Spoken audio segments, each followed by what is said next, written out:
Before we get into the video, I want to let you guys know about my Discord server. It is linked in the description below. If you love college basketball, if you love talking shop about college basketball, conference tournaments, NCAA tournament, off-season stuff in there, make sure you join the Discord server. There's over 200 members in there right now. I'll pop in a couple of times and talk some shop and just talk with people. Make sure you click that link in the description to join the Discord server. And now let's get into the video.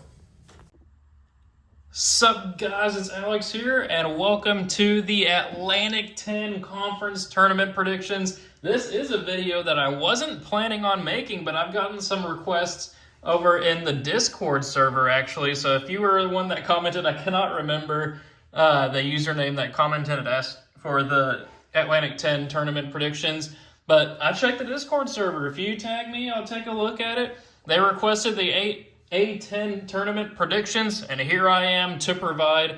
They start tomorrow too. I'm recording this Monday afternoon. It should probably go up Monday evening. So just in time for games to start. As you can see, that Fordham-Davidson game is going to start at 11:30 on Tuesday. So barely got it in. Some shot clock cheese here for the Atlantic 10. The championship game is going to be on Sunday. Kind of interesting how they end up skipping a day. You can see Friday, March 15th is a closed practice press conference day. Kind of unusual there for the middle of a conference tournament. But either way, it should be a fantastic tournament. I feel like the A10 is just wide open this year.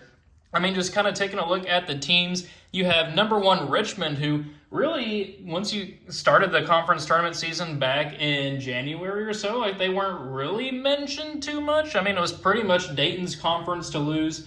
But Richmond has been playing very good basketball lately. I mean, this entire conference is absolutely stacked. I mean, really any teams can kind of go off, make a run in this tournament. I mean, maybe I'll have one in my actual tournament predictions video. I haven't even thought about who I'm going to have winning, so you guys will kind of be filling it out live with me. But Richmond, the Spiders, usually a pretty good NCAA tournament team. We'll see if they can get an auto bid through their conference. At this point, other than maybe Dayton, I don't think any of these teams are going to be able to make an at-large case. I mean, maybe Richmond might be able to, but I don't think so. Dayton will probably end up being like a 7 or 8 seed if they're not able to win the conference, maybe a 6 or a 5 if they're able to win the conference tournament. So we'll kind of end up seeing what happens there.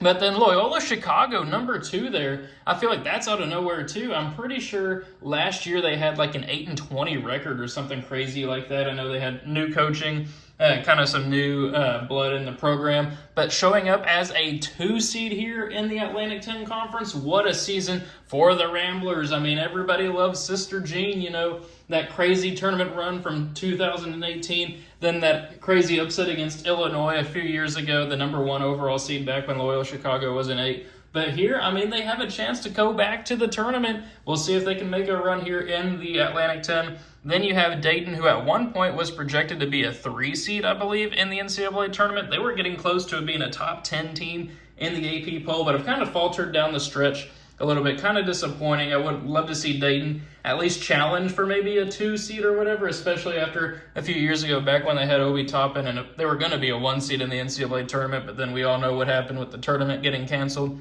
But here they are showing up as a 3 seed in the Atlantic 10. Pretty good year for them. We'll see if they can make a run in the tournament. 4 seed Massachusetts, a team that people don't really associate with being good at college basketball. I feel like that's a team that's been under the radar. I've noticed them a little bit with my increase in sports gambling. Now that it's legal in Kentucky, I've been watching a couple of their games. But they're a team to watch out for. They're not a joke at all. Make sure you keep an eye on Massachusetts if you're watching the A10 tournament. Then we have VCU, the number 5 seed there. VCU, a team with a storied NCAA tournament history over the past little decade, maybe past 10, 15 years or so. But lately they haven't made too much noise in the tournament. This year showing up as a 5 seed. They have a tendency to go cold kind of late in the games. Another thing I've noticed as I've been doing some viewing of these games per se. But they have a tendency to go like 7 or 8 minutes only scoring like 2 or 4 points. So that's just something to keep an eye out there for. And then we have number 6, Duquesne. I believe is how you pronounce it. I think I used to pronounce it as Duquesne or something like that, and people were making fun of me for it. I believe it is Duquesne, showing up as a 6 seed there. Pretty good season for them as well. Usually they end up being around a 3 seed or so in the A10, but now showing up as a 6, maybe they can make a run. Then we have 7 seed St. Bonaventure, a team that The Bonnies have loved to, or in the past, they've made a couple of tournament runs as like a 9 seed, I think a couple of years ago. And then usually showing up around like the 11 or 12 line when they win the tournament. Kind of a disappointing year for them as a 7 seed here in the A10. I'm sure they'd love to have had a higher seed, but maybe they can make a run. You never know. Then we have 8 seed George Mason and a 9 seed St. Joseph's. I feel like George Mason was doing pretty good once you got into February, but they've kind of faltered down the stretch a little bit. Their record is a little bit deceiving in my opinion. I want to say they were like 21-9. Maybe I'm completely off on that, but I feel like I saw that record at some point. But George Mason could be a team to watch out for as well. I'm not really a huge fan of the Red Hawks this season for St. Joseph's. I mean, maybe that's a spoiler for that game once I get to it, but I don't really believe in them too much. But then you kind of get to the rest of the teams here. You have LaSalle as a 10 seed. Disappointing season for both Rhode Island and St. Louis there. Not the seasons they wanted, showing up as an 11 and a 14 seed in their conference tournaments. Then you have Fordham and Davidson up there as the 12 and 13. Davidson, another storied program, but neither of those two teams having a good season. And then you have George Washington bringing up the rear as the 15 seed here in the conference. So let's go ahead and get into the predictions here for the Atlantic 10 tournament. I apologize for the lack of quality in the video in this Excel bracket, but that's just kind of what I'm dealing with at the moment. I need to invest in capture cards, and I need to invest in an actual mic and stuff like that. But we'll rock with what we have here. Showing up here for the first round, we have Fordham and Davidson. I don't know if you would call it an upset with a 13 beating a 12 seed, but I will take Davidson to beat Fordham there to advance on to the second round of the A10 tournament. Then I'll take LaSalle to beat George Washington here. I need to put St. Bonaventure down here. Whoops, you guys are seeing me editing live here, the Excel bracket. There we go. Now we can pick LaSalle versus George Washington. I will take LaSalle in that matchup there. Then Rhode Island versus St. Louis. I've thought about picking St. Louis to potentially pull off the upset, but I just don't really see it happening, honestly. I'll take Rhode Island here as an 11 seed. Disappointing year, I know. I mean, they used to be an 11 seed in the NCAA tournament just a few years ago, but not able to have a good season here.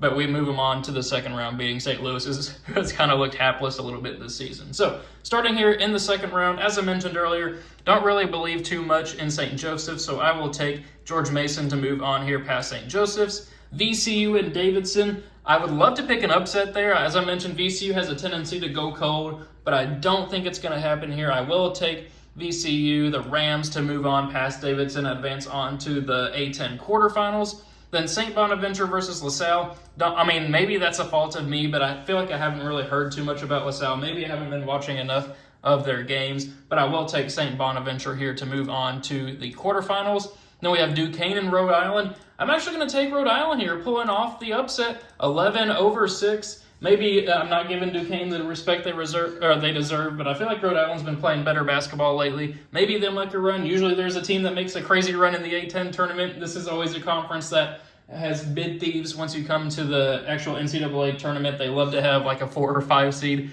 normally win the conference and then steal a bid from one of the bubble teams from a mid-major conference. Maybe Rhode Island will be that team. You never know. But then for a spot here in the A10 semifinals, number 1 Richmond versus number 8 George Mason. I will take the Spiders here of Richmond moving on. Then we have Massachusetts versus VCU. All that talking up I was giving Massachusetts, I'm still going to take VCU there. Maybe it's just the name, but I just feel like VCU, this is their time to make a tournament run. I think that they can beat Massachusetts there in a slight 5-4 upset. Then Loyola Chicago versus St. Bonaventure. I will take actually, you know what? I'm switching it back up. I'm going to take the Ramblers there of Loyola Chicago. I feel like they've been flying under the radar too. I was surprised when I was kind of doing a little bit of research for the A10 tournament predictions video here that they were the 2 seed in the tournament. I feel like I haven't heard anything about them this season. All I've heard about is Richmond and Dayton. So, Loyola Chicago, maybe they can make a run here. And then we're going to take Dayton here, advancing on past Rhode Island. So here in our semifinals for the A10, we have a 1, 2, 3, and 5. So kind of chalky here. I could see Davidson making a run. I could see Rhode Island making a run. But really, I feel like the top 5 teams in this conference are really the class of the conference. So here we have the first semifinal matchup. Number 1 Richmond, number 5 VCU. Give me the Rams. I am taking VCU to pull off the upset there, potentially be a bid thief for the NCAA tournament. I believe in VCU, even though they can go cold. They can also go hot. Why not have them pulling off an upset there? Watch them end up getting upset by Davidson in the actual tournament. But here we go. We got VCU pulling off the 1-seed upset. Then Dayton versus Loyola Chicago. I'm gonna take the team that's been better during this the full season, getting more national attention there. Maybe that's a mistake to do, but I will take the Flyers of Dayton to advance on there, and then I will take Dayton as well to win the A10 tournament here over VCU, ending VCU's, I don't know if you'd call a 5-seed a Cinderella, maybe a sleeper run or something like that. I would call it a Cinderella run just based off of where they're not even close to being in the tournament right now. Ending their hopes at getting that auto bid. I think Dayton, as the 3-seed, will end up winning the Atlantic 10 tournament. So there we have it. Those are my predictions for the Atlantic 10 tournament. Let me know your own thoughts and predictions in the comment section below, and let me know your reactions to my picks. Always like to kind of see what people are thinking about my picks, seeing where people's minds are at. And don't forget to hit that like button, hit that subscribe button, join the Discord server, and I will see you all later. Thanks for watching.